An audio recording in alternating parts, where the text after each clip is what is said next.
კიდევ ერთი დადასტურება, რომ AR Tempi, აი ეს ბრენდი, Gibson-ი, Nordyne-ი. ეს არის უდიდესი ნაგავი კონდიციონერების სფეროში.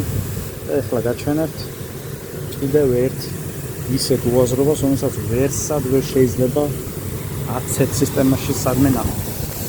აი, კოილი. როგორი турბულენტობაა წყლის.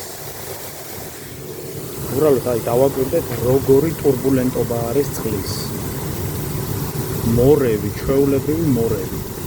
აი პატარა მორევი შექმნეს თავიანთი უაზრობით. ეხლა ეს კიდე აქ იწევს, რომ წყალი ისხმება ყველა მიმართულებით. თუ კი აი ამას დავკეტავ აქ, აი ჩვეულებრივად ყველაფერი კარგად არის.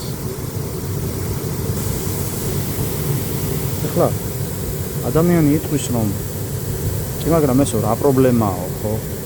რა პრობლემაა და წარმოებლისგან მოდის აი ეს.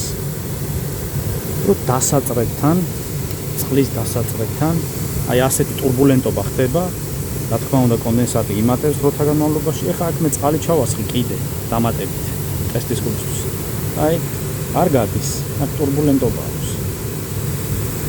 და ასხავს შეფებს ისხვის ყველა მხარეს.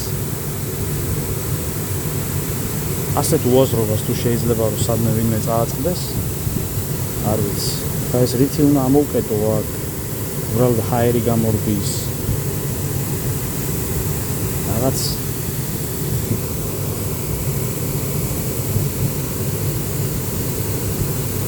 ასეთი რაღაც ხდება, ასეთი უაზრობა.